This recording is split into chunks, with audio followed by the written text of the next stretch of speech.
તમારું નામ અને તમારા ગામનું નામ જણાવો. મારું નામ શેજાભાઈ ગોવાભાઈ અને ગામ મારું ચંદ્રમા તાલુકો જિલ્લો પાટણ. બરાબર. હવે તમારો કપાસ તો સારો દેખાય. તમે શું ટ્રીટમેન્ટ કરી એને? તમે પેલા શરૂઆતથી આપણી દવા યુઝ કરીએ કે પછી સ્પ્રે કર્યો? શરૂઆતથી જ આપણી દવા use એટલે પટ આલીને તમે વાયો? પટ આપીને વાય તો જ્યારે દાણા આવ્યા હતા ને એને પટ આપીને પટ તમે કઈ રીતે આપ્યો તો? 15 મિનિટ પલાળી રાખ્યા, 15 મિનિટ પછી સુકાવા સુકવીને પછી વાઈ દીધા. બરાબર. ટોટલ કેટલા સ્પ્રે થયા આની અંદર? આની અંદર 2 સ્પ્રે થયા છે. 2 સ્પ્રે થયા. સ્ટીમરીચ અને આપણા બાયો 95 જે તમને કીધી હતી એ પ્રમાણે સ્પ્રે કર્યા. બરાબર. પછી તમે એનપીકે આપ્યું? તમે હા એનપીકે આપી દીધેલું. એનપીકે તમે પાયામાં આપ્યું છે? પાયામાં આપી દીધેલું. ઓકે. શેતનો તમે ઉપયોગ કર્યો તો?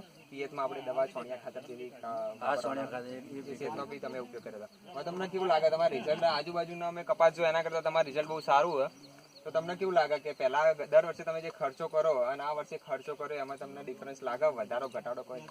આપણે 50% ઘટાડો લાગે છે. ઘટાડો લાગે છે થોડો. બરાબર. રિઝલ્ટ તો જો આ બહુ સારું છે.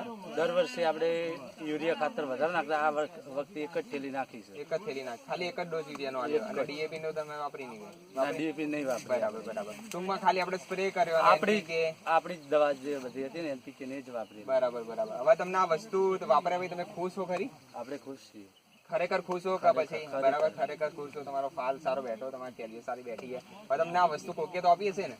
તો તમે ભલામણ તમને કોને કરી હતી? આપણે વિનુભાઈ વિનુભાઈ જરા આવજો જરા. વિનુભાઈએ તમને ભલામણ કરી કે આ દવા વાપરવાથી રિઝલ્ટ